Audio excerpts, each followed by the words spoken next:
Eh ben, Mbengue, c'est une équipe, et Mbengue, c'est un projet. Mbengue, c'est diffuser un peu la connaissance des uns et des autres. Voilà l'émission Mbengue.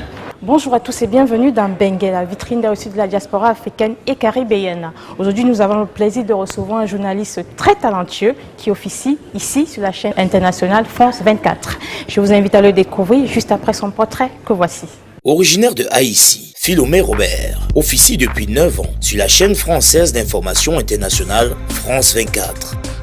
Doté d'un parcours exemplaire, Philomé Robert est diplômé à la faculté de linguistique appliquée et à la faculté de droit de Port-au-Prince. Il est également diplômé à l'université de Paris 1, Panthéon-Sorbonne et de Sciences Po à Paris.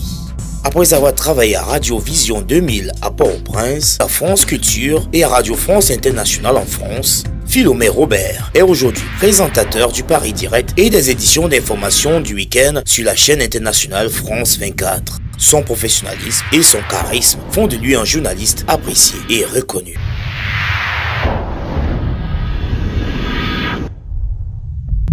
Bonjour Philomé Robert. Bonjour Artrance. Bienvenue dans Mbengue. Merci de m'avoir invité. Donc Philomé Robert, depuis 2006, vous êtes ici à France 24. Avec ce beau décor qu'on voit là, vous présentez donc le...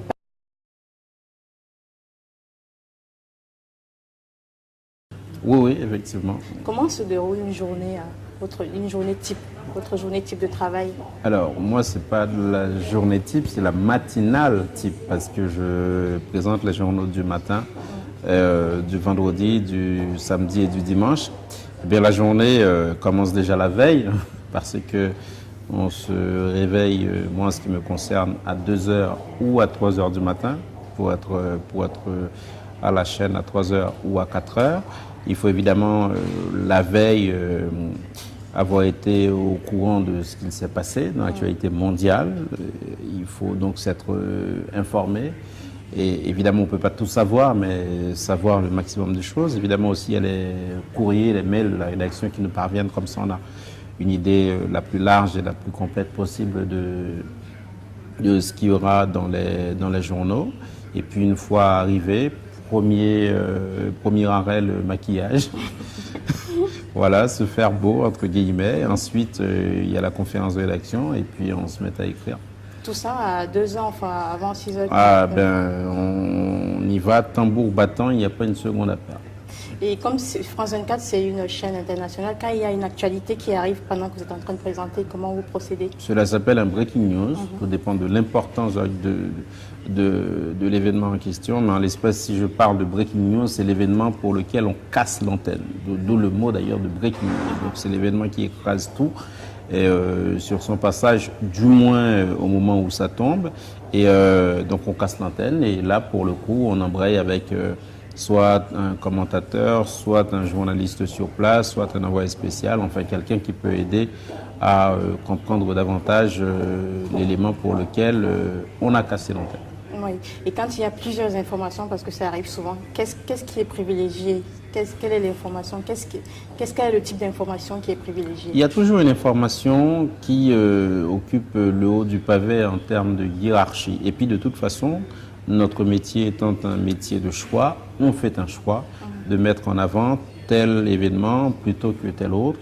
De toute façon, on essaie de tout traiter, même si ce n'est pas possible, en donnant l'importance qu'il faut à l'actualité en question. Et cependant, il n'y a pas de concurrence, si vous voulez, entre les événements. Surtout ce qu'on raconte dans les journaux, ils sont tous parfois autant dramatiques les uns que les autres.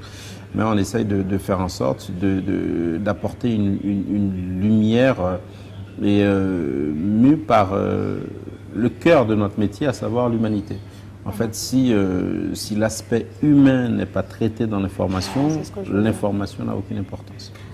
Ce que je voulais savoir un peu plus, c'est quelle est l'information qui est privilégiée, celle qui de la France ou des pays de l'Est, si plusieurs informations arrivent en même temps? Tout dépend encore une fois de l'importance de l'information. Faisons un peu de fiction. Je suis à l'antenne et on me raconte qu'on a tiré sur le Premier ministre ou le président de la République. Évidemment, sur l'instant, c'est le fait pour lequel on cassera l'antenne et toutes les autres informations passeront après, naturellement. Et puis au fur et à mesure que les éléments vont tomber, que les détails vont tomber, on se rendra compte que peut-être qu'on a tiré sur le président, mais il n'a pas été touché. Comme ça, il n'a pas été blessé. Et puis progressivement, cette information-là prendra sa place dans le conducteur, comme on l'appelle. Et puis au final, au bout de 3 jours, peut-être, on n'en parlera plus, on parlera d'autre chose. D'accord. À votre avis, quelles sont les qualités d'un bon journaliste? Il faut déjà s'intéresser aux autres.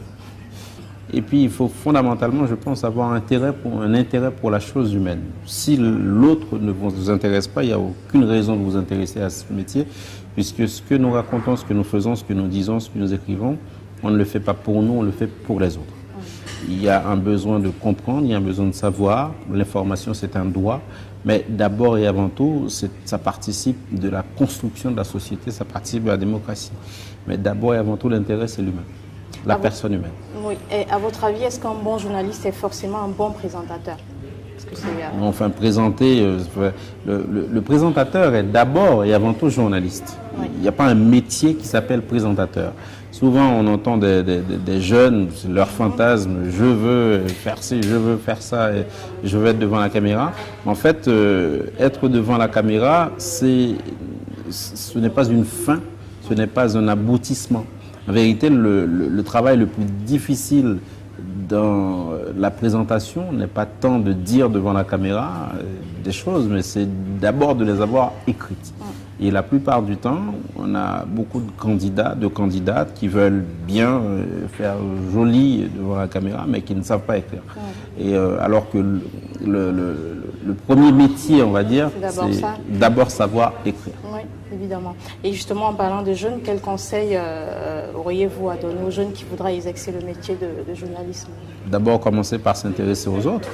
C'est fondamental. Et se dire que, en fait, la grande différence entre le journaliste ou le communicant, ou même parfois certains animateurs, c'est la distance que le journaliste pourra avoir par rapport à l'information.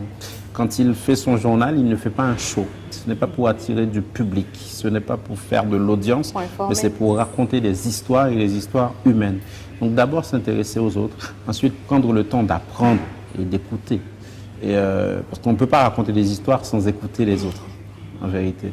Et prendre le temps aussi de lire, en fait, de s'informer, de pouvoir hiérarchiser, faire la part des choses, parce que nous sommes dans un monde où l'information est exponentielle, elle est multiple, il faut faire le tri, parce qu'il y a beaucoup de choses. Ouais. Quels sont les autres journalistes que vous appréciez?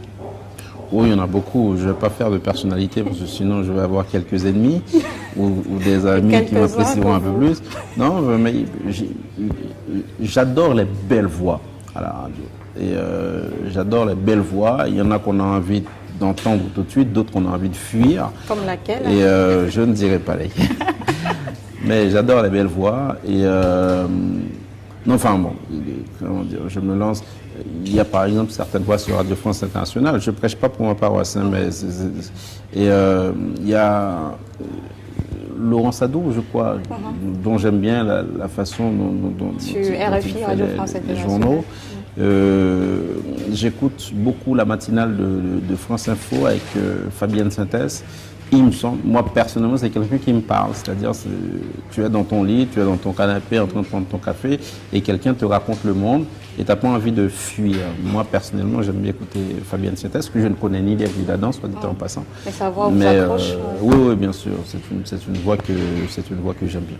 Et à France 24, à part vous, bien sûr.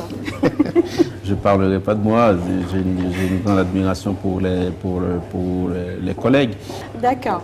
Alors, Philomé Robert, nous allons conclure, comme à l'accoutumée de Bengué, avec un message en langue maternelle de votre part.